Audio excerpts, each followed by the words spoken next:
Your Excellency, former Prime Minister of Bhutan, Dasho Tshering Tobgay, Excellencies, Dashos, ladies and gentlemen, friends all, we are very, very grateful to all of you for joining us for this afternoon of distinguished lectures on Bhutan in this auditorium. I would like to explain simply how the afternoon will run. We will have the first lecture by Dasho Tshering Tobgay, followed by a time of interchange and questions and answers. For those of you who are remaining for the second lecture, there is an interlude.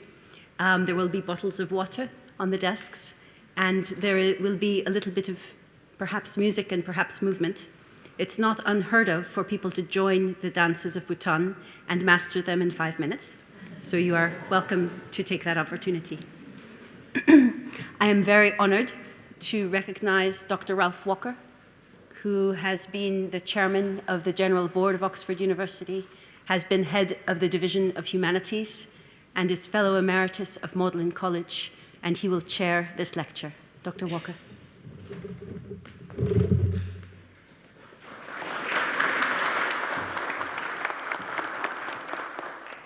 Well, thank you very much. I find it a bit strange, really, to be introducing someone, the Honourable Dasho Tshering Tobgay, whom many of you will know more of than I do, and have known, almost all of you will have known for longer than I have. But I feel very honoured to be asked to do it. Dasho Tshering Tobgay I met only yesterday, but already I feel as though he's an old friend. He's got a remarkable capacity to reach out to everyone. A very welcome capacity it is. In this country, I fear it's a bit rare to meet people of very great distinction who make you feel immediately at ease. Immediately that you can talk with them completely freely, quite straightforwardly. But maybe that's just commoner in Bhutan. I don't know. At any rate, it's my pleasure to welcome him as everyone on behalf of the University of Oxford. And I'm very glad to welcome the members of the Bhutan Society of the United Kingdom and those attending the inaugural conference of the International Society of Bhutan Studies, especially. And there's a delegation of 25 of these who've joined from Bhutan to join us. We're very honored about that. And there are Bhutanese people studying and working in the UK and in Europe, and many from this university and city whose curiosity has been piqued about Bhutan. So I hope that during this 3 days, and specifically this afternoon, piqued curiosity will be appropriately stimulated. As I said, Dasho Tshering Tobgay needs no real introduction, but I would just remind you of the energetic, articulate, hardworking and impressive leadership qualities that he has, and he is a very impressive man. A Bhutanese politician, environmentalist, cultural advocate, Prime Minister for 5 years until last August, a very considerable figure. He's at home in intellectual activity in educational institutions like this one. He started his career in 1991 with the Technical and Vocational Education section of the Educational Division in Bhutan, and subsequently created and led the National Technical Training Authority from 1999 to 2003. As I've said, he's somebody who resonates with people well, and it's therefore suitable that he directed the Human Resources Department in the Ministry of Labour for a while before entering politics, establishing the first registered political party and eventually leading the country during a precipitous era. During his tenure, poverty in all its dimensions halved. I don't know where that record could be equaled. Economic growth for a time was the fastest in the world. Many crises were weathered, and he has done extremely well. So we're very lucky that he has come to see us. He has an impressive online profile with many highly viewed speeches. TED Talks, others including speeches at the UN General Assembly as part of the Multidimensional Poverty Peer Network, also launched here in Oxford. He may be so popular partly because he's able to articulate his profound but often not completely clear thoughts and feelings, to articulate the unclear thoughts and feelings of others, rather, about a range of issues with fresh intensity that clarifies it. So we're indeed fortunate to have Tshering Tobgay here with us today. So I now invite you, Dasho, to speak on your theme, Does Bhutan Matter? Stories from a Young Democracy. Thank you so much. Thank you.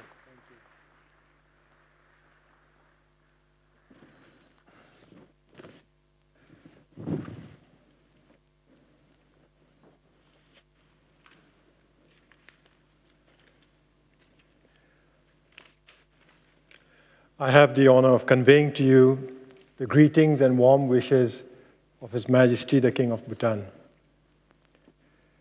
Thank you, Dr. Ralph Walker, for this undeserved introduction that you have provided me. I would recommend an introduction from Dr. Ralph Walker for any politician that has lost an election. It makes one feel very deserved. Thank you so much, sir. In the last 5 years as Prime Minister, I have been invited to speak about Bhutan on several occasions. It's always an honor to talk about my country. But this time I feel triply honored. The first honor is that I speak as a private citizen, so I do not carry the heavy burden of accountability of what I say. The second is that I'm speaking as part of the inaugural conference of the International Society for Bhutan Studies. This means that I'm addressing a friendly audience, one that is interested in the affairs of my country. And the third honor is that I'm speaking at the renowned Sheldonian Theatre, an iconic and historic landmark of Oxford. I feel deeply humbled knowing that this venerable theatre has hosted many significant lectures by scholars, experts, and leaders from around the world. I thank the organizers for inviting me to deliver a lecture on Bhutan. But honestly, I'm not qualified to lecture, even on Bhutan, a subject that is extremely close to my heart. So, Dr. Walker, I'm not at home in intellectual centers. So I'll leave the lectures to the experts here, many of who are leading in-depth discussions on the exciting features of various dimensions of Bhutan, including our history and politics, our culture and religion, and our environment and governance. On my part, I will attempt to provide a broad overview of Bhutan, a simple introduction of sorts. After all, many of you must be hearing about Bhutan for the first time, so an introduction is in order.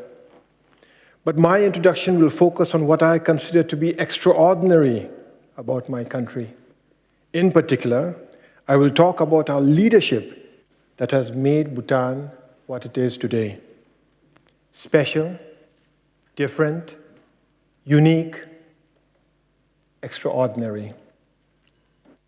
Before I proceed further, I must apologize to those of you who have been to Bhutan, and I see many in the audience who have been to Bhutan, or those who have made the time to read about Bhutan.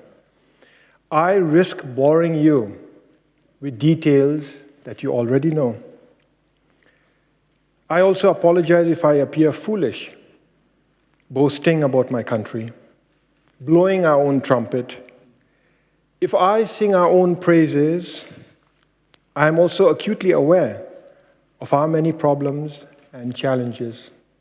So in the interest of establishing that Bhutan matters, please indulge me if I glorify my tiny country, and forgive me if I make it sound unrealistically like Shangri-La. I am humbled that Dr. Ralph Walker, a distinguished and highly accomplished scholar, is chairing this session. Thank you, Professor. Your mere presence here adds tremendous value to my simple presentation. Dr. Walker, if you visit Bhutan, when you visit us, you will probably visit the Taksang Monastery. Taksang, which is precariously perched on a steep cliff face at an altitude of 3,100 meters, is one of the most photographed structures in Bhutan. The monastery was originally built in 1692 to mark the spot where 9 centuries earlier, Guru Rinpoche, Guru Padmasambhava, first landed in Bhutan on the back of a flying tigress. Taksang, which literally means tiger's nest, is revered as the exact spot from where Buddhism took root in Bhutan. So to us, Bhutanese, the tiger's nest, Taksang, is sacred indeed. Obviously, there are other things that we also revere, that we were never colonized, for example, and that our culture is thriving, that our country is a biodiversity hotspot, and that we are the only carbon-neutral country in the world, that we are a functioning welfare state, and that we are one of the youngest democracies in the world. But what we revere the most, what we hold to be the most sacred above all else, is our leadership, specifically the leadership of our kings. Bhutan is unique and successful in its own way because of one and only one factor: the extraordinary leadership of our kings, who have led by example and who continue to do so. That's why our monarchy is the most important institution in Bhutan. It is the symbol of our unity, the protector of our people, and the fountainhead of our future. Bhutan's monarchy was established in 1907, so it is about 111 years old. The reigning king, His Majesty Jigme Khesil Namgyel Wangchuk, is our 5th hereditary monarch. Incidentally, His Majesty attended college in Oxford. He was in Magdalen College about a decade or so ago. Bhutan has been blessed with enlightened monarchs who have dedicated their lives to improving the well-being of their people. All of us in Bhutan love our kings. We revere them, and we look up to them as Plato's ideal of the philosopher king. In this day and age, that in itself is extraordinary. But there are other aspects of our monarchy that are also quite extraordinary. For example, our first king was elected as the hereditary monarch. Khonsa Uge Wangchuk did not conquer the country to establish monarchy. Instead, in 1907, after centuries of civil strife, leaders from various parts of Bhutan got together and elected him as their first hereditary king. But what's extraordinary is that exactly 100 years later, in 2007, our king returned that power to the people by imposing democracy in the country.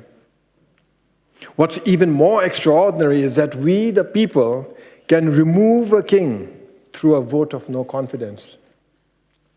That was first introduced by the third king in 1959 And after several unsuccessful attempts by the people to discard the practice, it is now enshrined in the Constitution at the insistence of the king. Furthermore, and again at the insistence of the king, a unique provision in the Constitution requires our kings to step down upon reaching the age of 65 in favor of the next in line to the throne. In fact, the fourth king, His Majesty Jigme Singye Wangchuk, did not wait till he turned 65. He stepped down voluntarily and he abdicated in 2006. He was just 51 years old then and was at the peak of his popularity.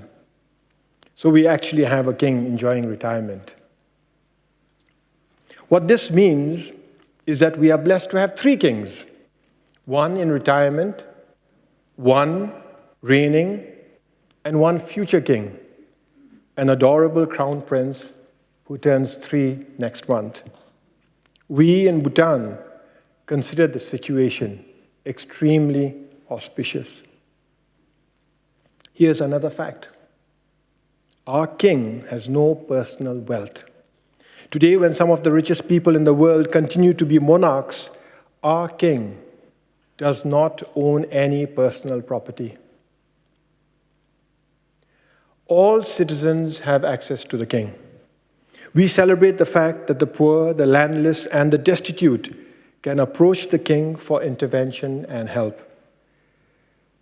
And to create easier access for the people, His Majesty travels throughout the country. He has personally visited almost every village and every nook and cranny of the country, making him the most widely traveled person in Bhutan. Finally, and most importantly for us, our kings have single-handedly secured Bhutan's sovereignty. You see, Bhutan is a small country.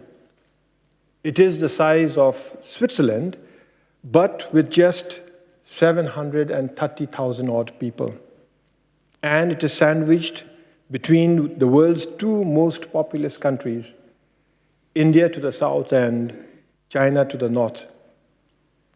Furthermore, it is surrounded by other densely populated areas of Bangladesh and Nepal. So it is quite unlikely. It's really unlikely that Bhutan has remained a sovereign country. What's more, we have never been colonized. It looks like Bhutan is just one of 3 countries in Asia which can claim to have never been colonized. It's not that foreign powers did not try to colonize Bhutan. The Tibetans invaded us no less than 17 times. And after working out lasting peace with our Tibetan neighbors, we had to fight the British. First, in 1772, with British East India Company, and then twice more in 1865 with the British Empire. Added to that, Bhutan had to deal with threats from missionaries and immigrants and political interference. But we succeeded in persevering as an independent country. Well, our geography helped. The high, treacherous mountains in the north and the dense, malaria-infested jungles in the south did insulate us like a natural forest. But what really protected us from the rest of the world was a policy of self-imposed isolation. When this policy was threatened, our kings resorted to diplomacy. And if that failed, they did not hesitate to personally lead their troops to battle in order to protect our country. That war of 1865 with the British I alluded to. Then, for example, Deb Jimmy Namgyel, the father of our first king, personally fought the invading British army. But more recently, in 2003, this is barely 15 years ago, His Majesty the fourth king led his small army from the front, literally from the front, to dislodge Indian militants from our southern jungles. The militants had quietly entered the country and effectively entrenched themselves in 30-odd camps. His Majesty's decision to forcefully expel them came after more than 10 years of negotiation, and determined persuasion had failed to convince them to leave peacefully. Had it not been for the Great Force, today Bhutan would probably be a hotbed of terrorism and militancy, a far cry from the peaceful, happy Shangri-La that many see us as today. So the single reason that Bhutan is a sovereign country is the extraordinary leadership exercised by our kings. But what's the point of a sovereign nation if the people are not happy? That's why our kings have given us, and through us the world, gross national happiness, a pioneering vision that aims to improve the well-being and happiness of our people. In 1972, His Majesty Jigme Singye Wangchuk became the fourth king of Bhutan. He was barely 16 years old and was the world's youngest reigning monarch at that time. This was in 1972. A few years into his reign, an Indian journalist asked, "Your Majesty, how big is your country's GDP?" His Majesty immediately replied, "For Bhutan, gross national happiness is more important than gross national product."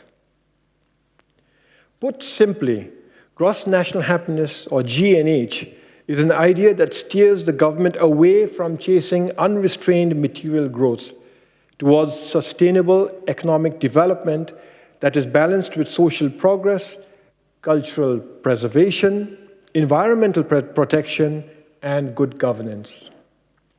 It is essentially a program of social and economic change, putting into effect the notion that the ultimate purpose of governments must be to promote the collective happiness of society. So it represents a holistic set of values and priorities that are intended to guide public policy as well as institutions and agents across society. His Majesty the King has paraphrased GNH as simply development with values, and commanded that GNH must be our national conscience, guiding us towards making wise decisions for a better future. All development in Bhutan is driven by gross national happiness. In fact, our constitution requires that the state to promote those conditions that will enable the pursuit of gross national happiness. But what are those conditions that enable the pursuit of GNH? The Center for Bhutan Studies, who are the main authority on GNH, have identified 9 domains as the conditions that influence the happiness and well-being of people. The first 3 domains are straightforward: living standard, health, and education. The importance of these have been widely accepted by all governments for quite some time now. The next 2 domains have also started gaining currency among governments. They are environment and governance. The final 4 domains, however, are still at the cutting edge of government development policy. These are psychological well-being, time use, cultural resilience, and community vitality. The Center for Bhutan Studies and GNH Research conducts extensive GNH surveys periodically to establish where we stand as a nation in GNH terms. The results of these surveys are used by the government, they're supposed to be used by the government, when formulating national policies and plans.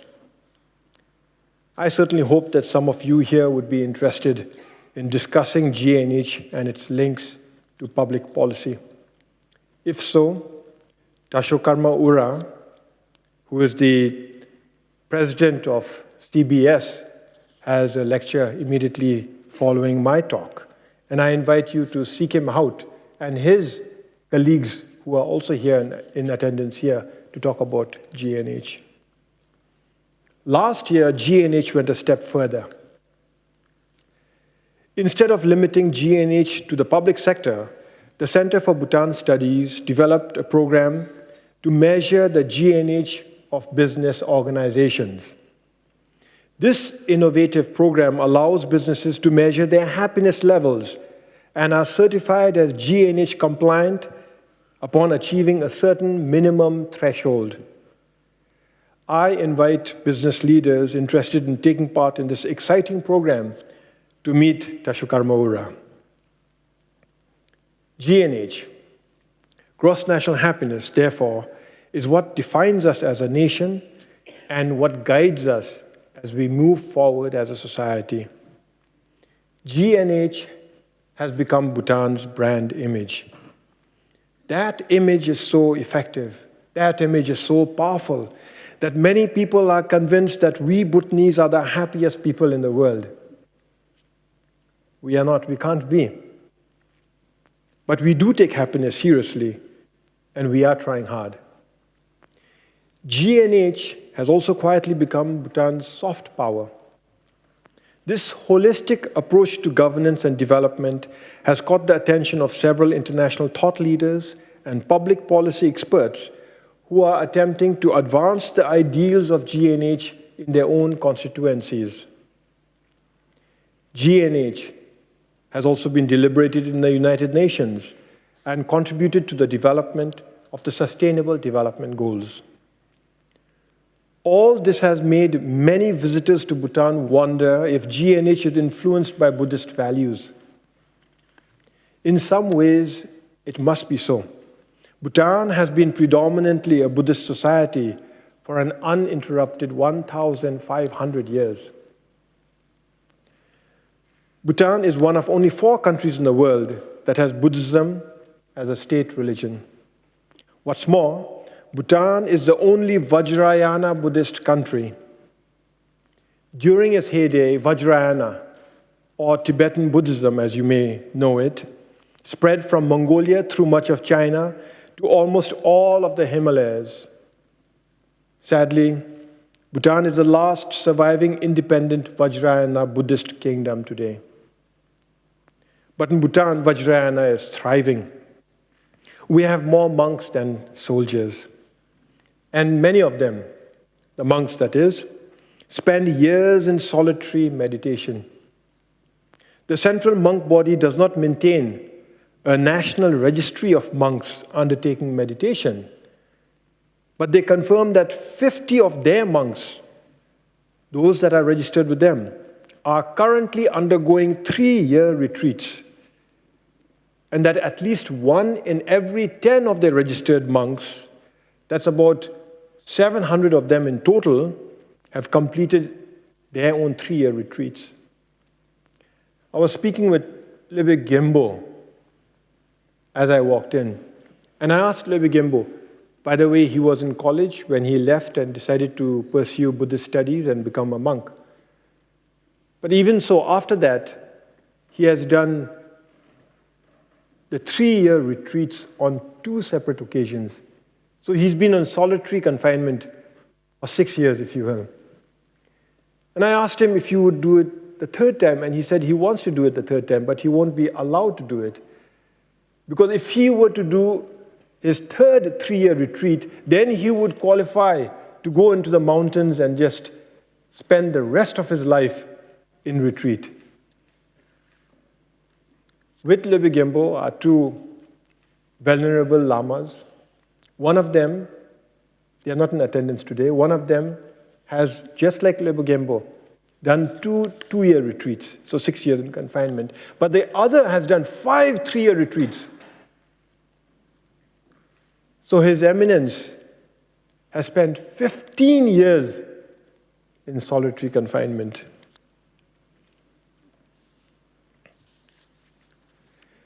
So if you're wondering where these monks do their long-term retreats, they do so far away from society, in remote monasteries, and we have plenty of them. For a population of 700,000 people, we have about 2,500 monasteries in the country. But what's more, we have 10,000 what we call chertins or stupas. These ubiquitous monuments constantly remind the Bhutanese of our spiritual heritage. If you go to Bhutan, you're going to see chertins everywhere and anywhere. Amazingly, these monuments contain relics and priceless artifacts that have survived for millennia without any protection. However, many of them have now been started to be vandalized. So it is comforting to know that almost every house in Bhutan continues to maintain a private shrine. We in Bhutan have the hallowed duty to keep this important Buddhist tradition alive.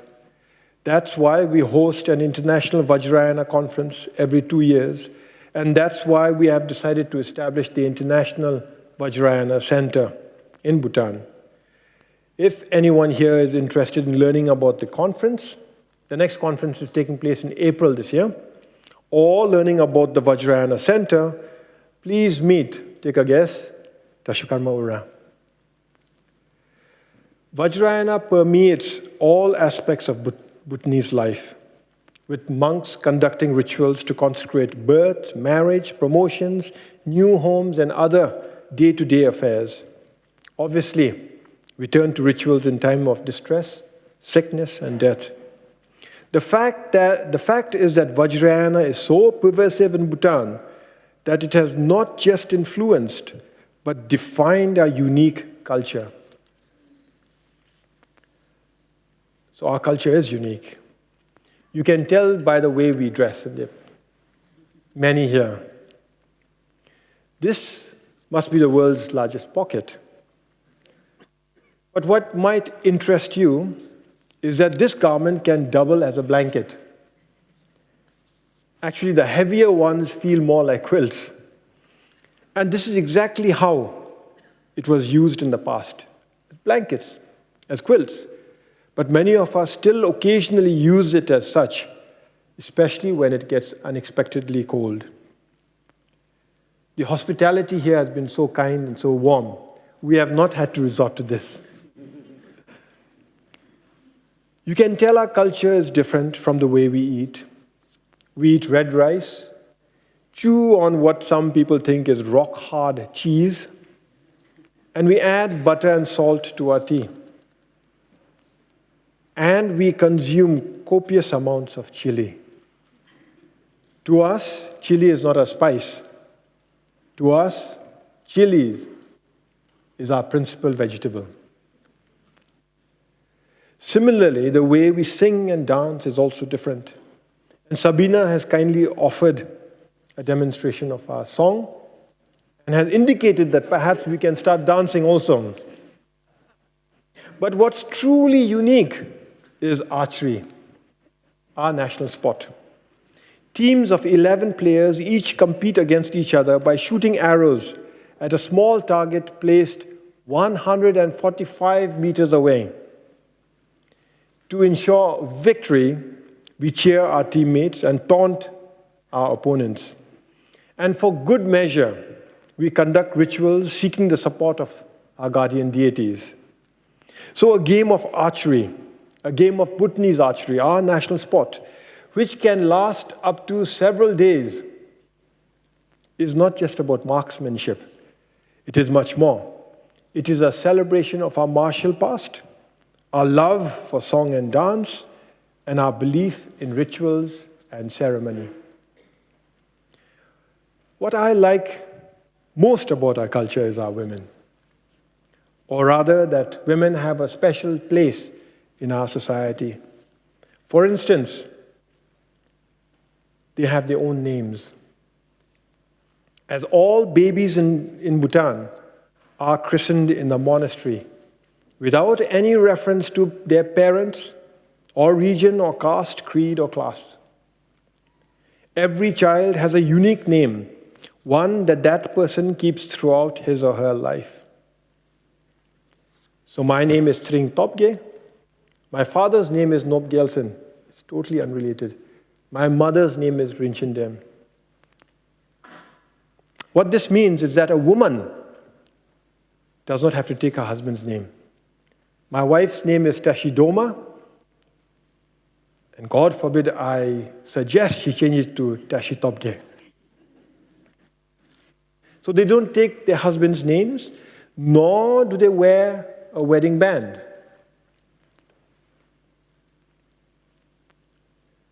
Forget about taking a husband's name. When we marry, the groom is expected to move in to the wife's home and to spend his life, dedicate his life to serve her family. And that's why in Bhutan, family inheritance traditionally passed from mother to daughter. That's why I'm quite happy, because I don't have any sisters. Many people think that the Bhutanese are a homogeneous people, since we are just 700,000 of us. This couldn't be further from the truth. You see, our tall mountains effectively separated our narrow valleys, causing each one to have a distinct culture and feature. Consider language. We're just 700,000 people, but we have 19 separate languages and dialects. That's quite a handful for a small country.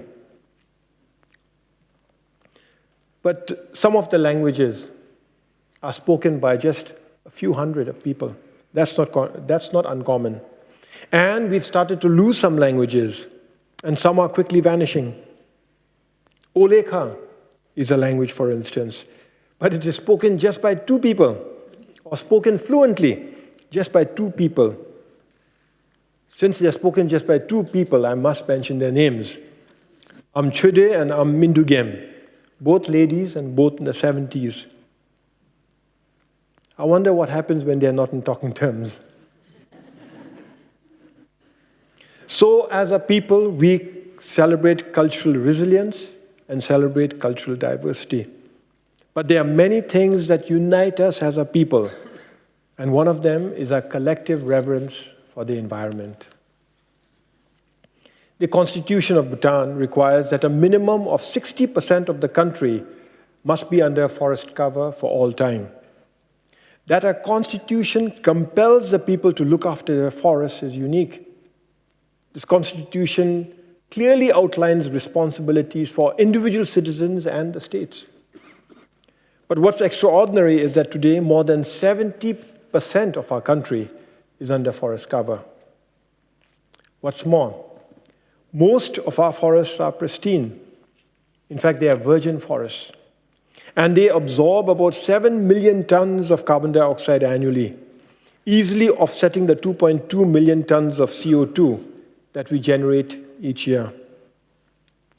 That means that Bhutan is not just carbon neutral.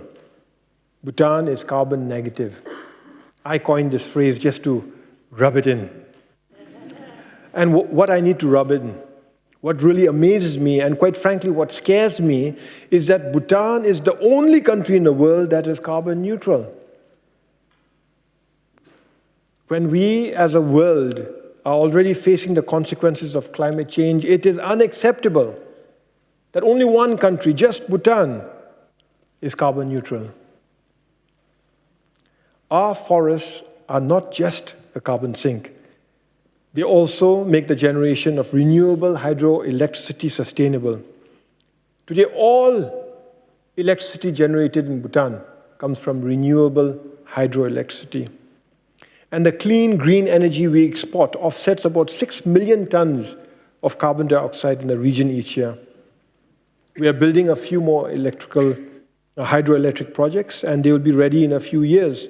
Then we'll be exporting enough renewable energy to offset 17 million tons of carbon dioxide in the region annually. And if we were to harness all our hydropower potential, this is something we wouldn't do. But if we were to harness all our hydropower potential, we could offset something like 100 million tons of carbon dioxide each year. 100 million tons of carbon dioxide. That, incidentally, is equal to the total yearly emissions of all road transport vehicles throughout the European Union, and as of now, including Great Britain. Offsetting greenhouse gases is important, but our forests are an even greater resource for the world as a biological hotspot.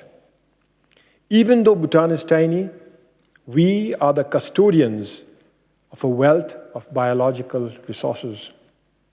For example, we have 5,600 vascular plant species, of which 500, in fact more than 500 are orchids, and we have about 50 different species of rhododendron. In addition, we have 350 species of mushroom, 600 species of ferns, and countless herbs and wildflowers. This is in a small country the size of Switzerland. Due to the sheer number of medicinal plants that grow in our country, Bhutan used to be renowned as Hlo Menjong, or the land of medicinal plants. Even today, more than 200 different herbs and plants are used in the preparation of traditional Bhutanese medicine. But bioprospecting has so far been limited. So our forests could hold unknown secrets for the future of medicine. This small country, Bhutan, has more than 200 species of mammals. To put this in perspective, all of Europe, not just the EU, all of Europe has just 219 mammal species. Of the 200 mammal species we have in Bhutan, 27 of them are globally threatened, and these include the rare Bengal tiger and the shy red panda. 770 bird species have been recorded in Bhutan. All of Europe has 700 species. Among our species of birds, 18 are globally threatened, and some, like the white-bellied heron, are already critically endangered. And then we have something like 900 species of butterfly. Again, to compare, all of Europe has just 482 species. What's more, every year we hear of more species of birds and butterfly and insect being discovered in this biological hotspot. To preserve these resources, more than half our country is protected by law as national parks, nature reserves, and wildlife sanctuaries. Human activity in our protected areas is strictly monitored to the extent that mountain climbing is strictly forbidden in Bhutan. As such, we have the tallest virgin peak in the world. Gangkar Phuntsum, which stands at 7,570 meters, has never been climbed. And we in Bhutan pray that it will never be climbed. Today, we in Bhutan can boast that we are a home to a biodiversity that is rich, pristine, and thriving. All this is ultimately because of the visionary leadership of our kings. They are the true champions of the environment. But what this has meant is that our kings have had to forego revenue from forestry and mining, revenue that was desperately needed to develop their people. So it is all the more remarkable that even though they were severely constrained by a scarcity of resources, our kings have instituted a robust system of providing welfare to their people. A little-known fact about Bhutan is that we are a fully functioning welfare state. This is in spite of the fact that we have a liberal, free market economy. Education and healthcare are free, and all citizens have recourse to compensation in times of disaster, deprivation, and destitution. Take healthcare, for example. All people in Bhutan are entitled to receive free healthcare, from vaccinations of our babies to flu shots for our senior citizens, and from paracetamol to chemotherapy. As Bhutanese, we are entitled to free evacuation by helicopter in times of medical emergencies. And if patients require complicated or advanced medical treatment treatment that is not possible in country, they are sent at the government's expense to India. This is why in a recent survey, our people indicated that their biggest expenditure for healthcare was conducting religious rituals. Similarly, our children are entitled to free basic education. This entitlement includes free tuition, but also free books and stationery, and increasingly, free food and hostels. Those that make it to college also receive a monthly stipend. All this is expensive. That's why almost 30% of the government's budget each year is set aside for social programs, including healthcare and education. But the returns are phenomenal.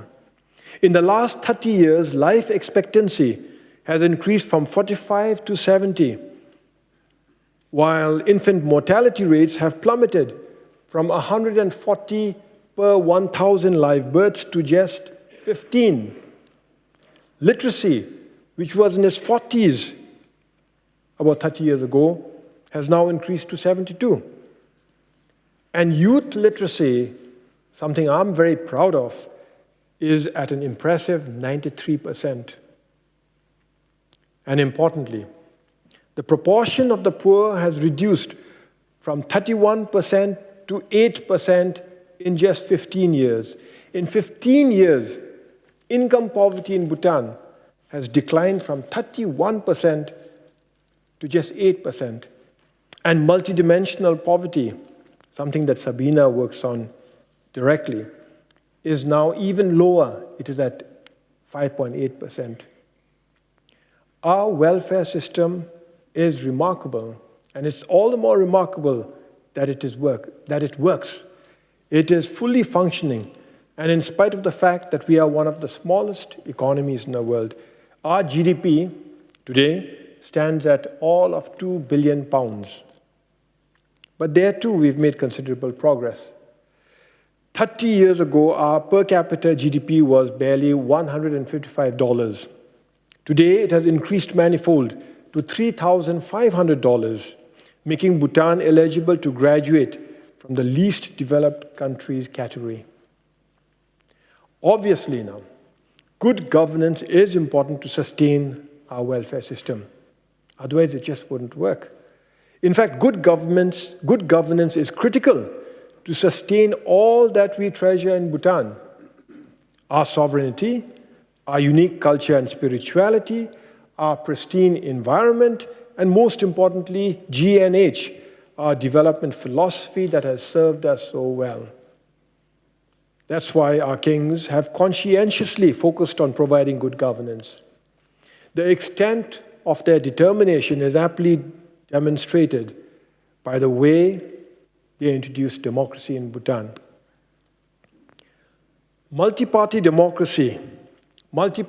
parliamentary democracy was introduced in Bhutan in 2007 and 2008. This makes us one of the youngest democracies in the world. But though we are a young democracy, the democratic process has already taken firm root, with our citizens fully aware of the power of the franchise. For example, we have had only 3 elections since the start of democracy, yet the country has already seen 3 governments.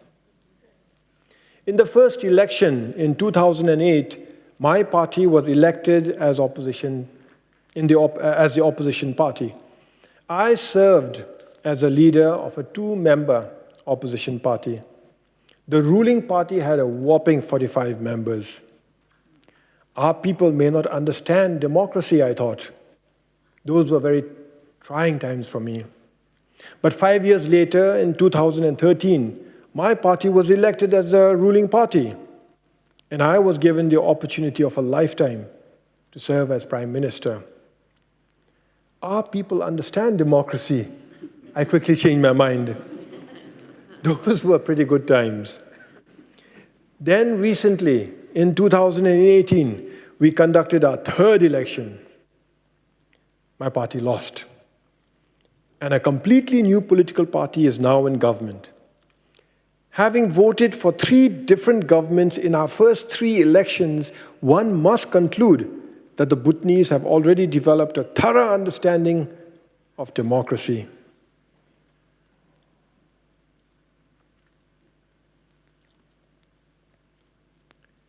You can't start democracy, you can't introduce democracy without elections. You can't say one is a democratic country but not have any elections. So that first election is a prerequisite to democracy. That is really no big deal. The question is, do you conduct the second election or not? And in our case, we did. But we went one step further, because in the second election, we changed the government, which showed democracy was very, very strong. And then we had the third election and changed the government again. So that really means that democracy in Bhutan has really taken strong root. This is not about whether my party wins or not, you see. It's not about whether I am content and happy or not. I am inconsequential. But like I reported earlier, I've been given the opportunity of a lifetime by the people of Bhutan to serve, even if just once, as Prime Minister. So how is it that our democracy, even though it is barely 10 years old, our people understand democracy, especially the electoral process and the power of the franchise? The unlikely answer is that even though multi-party democracy is just 10 years old, the ideals and principles of democracy have been gradually introduced by our successive kings over more than 50 years. In particular, our people have been electing representatives to the National Assembly, our legislative body, since 1953. And we've been electing representatives to the local government since 1963. Before 1963, our members of the local government were also almost hereditary. It would pass on, generally, the status of our women in society notwithstanding, from father to son. And in 1963, His Majesty the Third King issued a decree, or rather the National Assembly decreed, that local government members will not be hereditary, but they will need to be elected. So Bhutan's democracy is young. It is also unique. What most distinguishes Bhutan's democracy from the world's 160-odd other democracies is that we, the people, didn't want it. We did not fight for democracy or even ask for it. In fact, all the people were decidedly against parliamentary democracy. You see, to put it simply, we were happy with the way things were. So, the king personally educated his people on the democratic process and then imposed it in the country. Bhutan currently has 4 political parties. This is another unique feature that distinguishes us. We have 4 political parties, 4 registered political parties, but these parties do not have clearly defined political ideologies. All 4 political parties subscribe to the vision and principles of gross national happiness. And there's good reason for this. It's because political parties were formed in Bhutan and are formed in Bhutan exclusively to contest elections, not because they have a more convincing ideology or a better vision for Bhutan. Besides, GNH has proven to work. And if we stray from GNH, you could bet that this is going to be a political party that does not have any success in Bhutan. Only 2 parties are represented in parliament. The majority forms the government, and the other serves as the opposition party. This is achieved by conducting 2 rounds of elections. The first, which selects 2 parties that will go on to contest the general elections.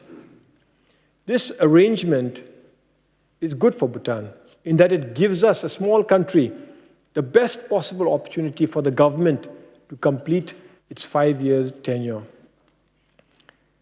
To run for elections, candidates must be 25 years of age, but no older than 65, and must have a university degree.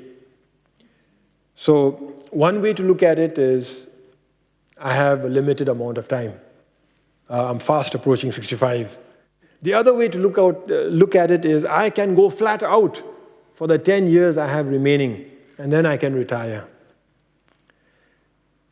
One more unique feature of our democracy is that the state finances all election expenses, including campaign expenses of candidates and political parties. So these are just a few of the many unique features of our democracy.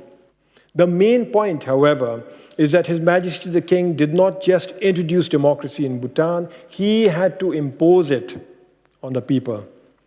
But His Majesty went further. He educated and trained all his people in the democratic process.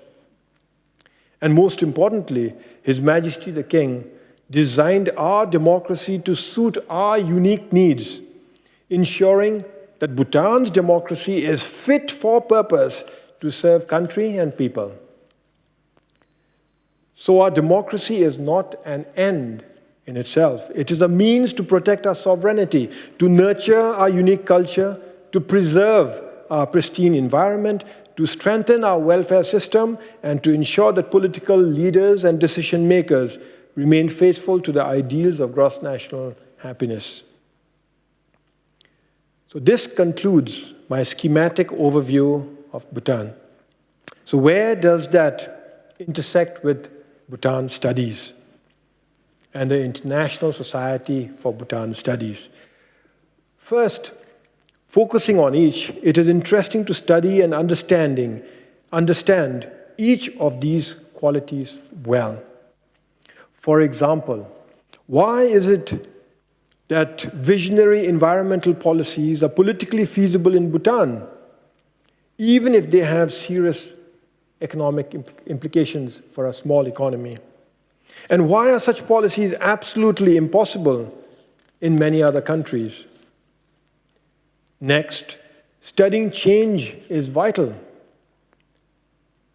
How are the rich traditional cultural and language groups navigating the entry of cell phones and globalization? Incidentally, almost every Bhutanese, and definitely every young Bhutanese, can speak the English language in Bhutan. So how does that impact our culture and our different language groups? We know from our statistics that in the last 5 years, between 2012 and 2017, multidimensional poverty has been halved. But what do better services in education, healthcare, roads, and electricity feel like? For instance, how would farmers explain what changed in their lives after electricity reached their remote villages? Do they use less firewood? Has it made farming easier? Has it improved the quality of their lives? Last, and perhaps most importantly, research for policy is also needed to address some of the challenges that Bhutan faces. Climate change is a prime example, but there are other challenges too. Rapid and unplanned urbanization is a big one. Creating desirable jobs for our youth is another. And as we graduate from the least developed countries category and donor present changes, we need to readjust our economic patterns. But how do we do that? And coming to gross national happiness, we have learned that we do not need to necessarily follow the policy models of other countries. In some areas, we can innovate. We can lead. These are but a few examples of the many challenges Bhutan faces. I look forward to the papers presented in this conference and the subsequent meetings of the ISBS, the International Society for Bhutan Studies, which will no doubt help scholars, decision makers, and business leaders to navigate our challenges using evidence, thoughtfulness, creativity, and wisdom. I thank the International Society for Bhutan Studies for organizing this conference on Bhutan and for giving me the opportunity to speak here. I have purposely avoided an in-depth discussion preferring instead to present a broad overview of what I consider unique, even extraordinary in my country, in order to showcase why Bhutan matters and why it is worth studying for the world, yes, but especially worth studying for my own country, Bhutan. I thank you very much for your kind attention. Tashidile.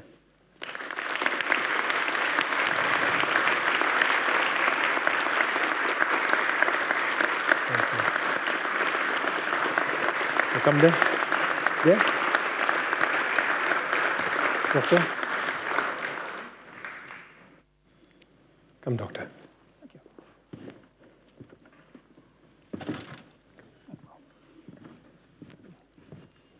Thank you. Thank you very much.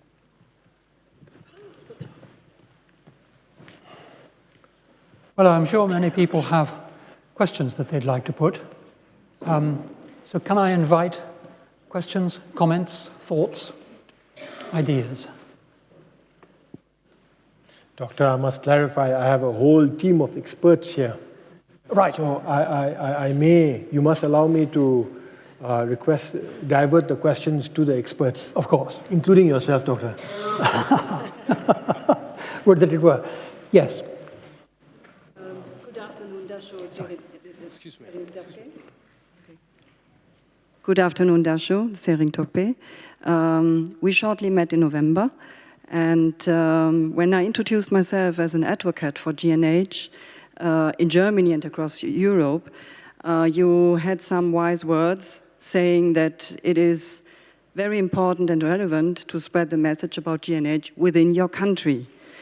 So now, having heard your speech about GNH and about leadership skills, good governance, what would you say, what are the essential leadership skills to empower your people within Bhutan to practice GNH in the remote areas as well as in the urban areas? What are the key essential leadership skills to make this happen? If you received wise words, you didn't talk to me. You couldn't have been talking to me.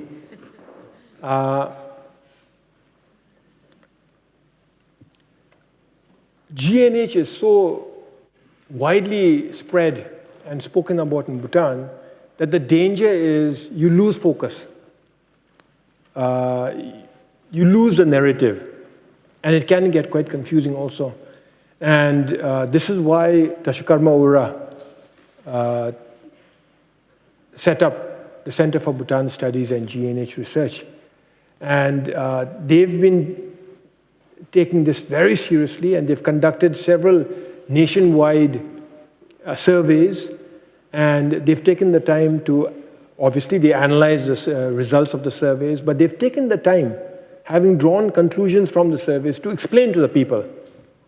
And I think that goes a long way in explaining to the people, explaining to me, for instance, what GNH is at an individual level and how I can contribute towards enhancing my own contentment and well-being and that of my family, and how I can contribute to a GNH in the country. So you speak of leadership. I want to say two things. One is, by understanding the results of the survey and the 9 domains and how they can enhance one's own happiness and contentment, and then applying it within one's own environment, own immediate environment, I think that is leadership. You really don't have to operate at a national level all the time, particularly in terms of happiness. I think this goes for happiness in general, but it certainly applies to GNH in particular. The other thing about leadership is, today I tried to, without being too direct, celebrate the leadership of our kings. And that leadership has been proven, it's been tried, it's been tested. It works. So in Bhutan, we have the great opportunity of not having to obsess with one's own leadership. So when I served as Prime Minister, I didn't have to really think about the fact that I am a leader. Am I a leader? Am I leading? What is my legacy?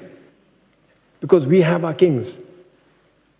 And so we are in a very, very fortunate situation where we have the leadership and we have the moral authority provided by the kings, and we can do the easy part of managing, focusing on administration, focusing on implementing plans. Right? You? Yes? No? You? That's right. Good afternoon.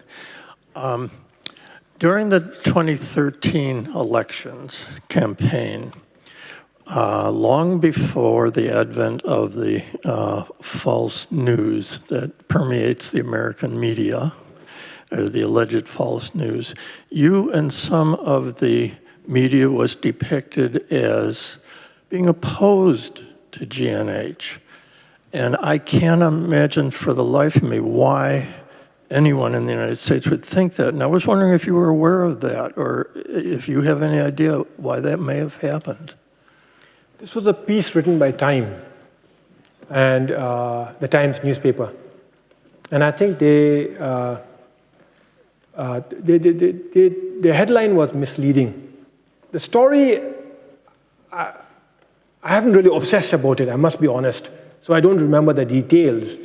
But I think the story said something like, I don't want to keep talking about GNH, I want to implement GNH. I'm more interested in its implementation. But the headline was quite misleading. He's not interested in GNH. So I suppose we all make these mistakes once in a while. But I think that's what you're referring to, and especially coming from America. No, because it was an American newspaper. I have nothing against Americans. Sorry, yes. First of all, thank you very much for this fascinating lecture. It was very interesting to learn more about Bhutan, or even to learn new things about Bhutan. My question relates to the young population and to the youth. You mentioned that every young person in Bhutan speaks English now, probably, of course, has access to internet and has smartphones and is part of the global world. So I'd like to hear more about whether there is this same sense of belonging and, agreeing to the GNH with the young population, and if so, is it thanks to the education system, but is there a risk going forward with the globalization that there may be somehow less acceptance by the young generation, or not acceptance, but at least less interest? Thank you. So for us, English is important. We're a small country, 700,000 people, and we don't have the resources to translate the world's knowledge into any one of our 19 languages. So English is very important if we want to grow, if you want to prosper, if you want to thrive. And English, in my view, is no longer the language of England or the British Empire. I see it as the language of the world now. And so if there is a language that's perhaps most useful with the least amount of threat, I feel it has to be English. Does it affect our children? Yes and no. Yes, in both a negative and a positive sense. It does affect. A positive because it gives our youth access to the world. And in a negative sense because perhaps some of the things we learn may be perceived to be not too good. I mean, it's all relative. Who decides what's good? But anyway, that can be considered the threat, not necessarily the negative part. But our youth are so spirituality and our culture is still so vibrant, and they are so interconnected with G and H that I think in general our youth expect not just of themselves, but of their political leaders to advance GNH ideals. So, regardless of what they say, as a politician, for me, if I say that GNH is all hogwash, we're going to go another direction, I can expect to be voted out. That's not what I said, and that's not why I got voted out. Okay, but that's the surest and the quickest way to be booted out. So our children do want GNH, and they feel passionately about it. Another indicator is when our children do projects, whether they are studying in Bhutan or the few that study in the world, one of the first projects they latch onto is GNH. So it shows that whether it's through the education system, through the parents, or through public policy, that our youth are very well connected. They feel a sense of connection with GNH. And of course, the obvious reason for that is also because our youth, all citizens, but especially our youth, feel a very strong sense of bond and connection with our kings through GNH. Yes, sorry, you first, then you. Thank you very much, Dasho Tshering. Since GNH is the national philosophy and indeed protection of the environment is included in the Constitution, what do the political parties compete with? And if it's not too indelicate a question, before I ask the question, we heard an amazing statistic this morning that 42% of the electorate are your Facebook followers, which is more than 42%. Incredible statistic. You need to redefine followers, obviously. Well, so if it's not too indelicate a question, how did you manage to lose the election? So how do you differentiate between political parties? I suppose it's promises, and promises not necessarily based on any of the conventional ideologies of the world. Yeah, the right and left and center left, center right, and therefore these are my plans. No, it's all our plans should be more or less consistent with GNH, not by any reason, but not by any compulsion other than the hope that the electorate will support you, and then we differentiate ourselves with them, with our plans. I also believe, this is my own belief, we have many Bhutanese here, they have, many of them have voted against me, obviously, but I think when we vote in Bhutan, we are not voting for leaders. Like I said earlier, we are voting for administrators. So perhaps even unconsciously, we are actually voting for administrators. That still means that I have been chosen as the worst among those in offer, even as an administrator. So which goes to your second question, why did I lose in spite of having a great many Facebook followers? Yeah, we have to change the word followers. In one word, arrogance. You think that you have fulfilled your promises, you've done what you said you will, and you expect people to support you the next time around, and you don't work hard enough. Okay, so arrogance in a sense that as a team, we may not have worked hard enough. Remember, we have 2 rounds of elections. The first, like I said earlier, is a primary round where all registered parties participate. Right now we have 4, and we choose 2 parties. And everybody said you are one of the 2 parties. Everybody, including many in this room, by the way. And that's a sure recipe to failure, as I can testify now. But everybody thinks that you're going to win. So you don't work hard enough, and those who are voting perhaps will not vote for you knowing that you're going to win. They'd much rather put their vote to good use. And so you think that you're going to be participating in the next round of elections, and reality hits you. So that's why I think we lost the elections. The gentleman there who... Someone had his hand up there? No? Oh, well. Yes. Do go ahead. In case there's nobody else, I thought a Bhutanese should also ask a question, sir. We heard this statistic. In fact, I should put it in perspective. It was at a very interesting session this morning on politics and elections in Bhutan, role of social media. And the statistic is that you, sir, have above 42% of registered voters in Bhutan following you on Facebook. Amongst world leaders, that's the largest following. The second is the president of Cyprus, 7%. It was Romolo, something like that. So the person who has the next largest following has only 7% of registered voters, so over 42% is a large, large number. And my question is related to this role of social media in elections, because there's been a lot of talk, a lot of discussion, also in our traditional media, and we saw that in the morning.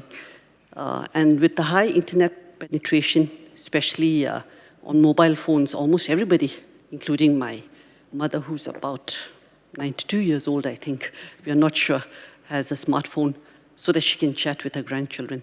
But with this high penetration of internet and lots of activity on social media, how do you see the role of social media in elections, sir? Thank you. I don't believe those numbers. I mean, 42%, you said? Of registered voters in Bhutan. No way. 42% of registered voters following me, absolutely no way. There are many from, I mean,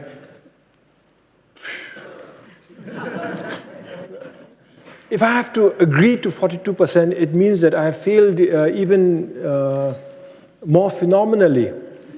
Because I had access to 42% and I did not use it. And yes, I did not use it.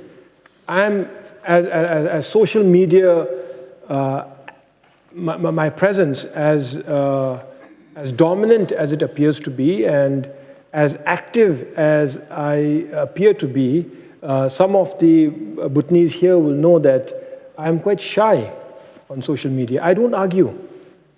And I'm not very opinionated in the social media. I don't have to be right in the social media. And I don't argue. Which goes me to the next step, the future of social media. It is those who are opinionated and don't shy away from expressing their opinions and really shoving it down the throats of the rest and proving that they are right and standing their ground. With social media, that seems to be the way of the future until our electorate is more educated. And I'm not just talking of Bhutan, I'm talking of the world. So social media is, at this rate, it's just going to get more vicious, it's just going to get more dirty. I'm still puzzled at 42, sir. Well, I wish, if it were true, I wish I'd known that. But it can't be, because, I mean, it really can't be. It's the number of people in our villages. Yeah, if you take a proportion of that and then say 42, how many villages might be required to follow me, I'm not too sure. Well, I'm afraid we don't have time for more formal questions. I'm sure, Dasho, you will be happy to talk with people if they want to talk with you individually. But I'd like to thank you very much for this excellent and very informative talk, which actually gives one a great deal to think about, I think, not only concerning Bhutan, but about the way we run our states, insofar as we can be said to run them. We hope that you'll have a very fruitful and I'm sure you will have an excellent future ahead before you become Prime Minister again. And whatever direction you move in, the wealth of experience and energy that you have is going to lead to something very good. But it's been very good to hear your thoughts. And I hope we will all now join together in thanking Dasho Tshering Tobgay for his stimulating and extremely far-reaching discussion. Doctor, thank you.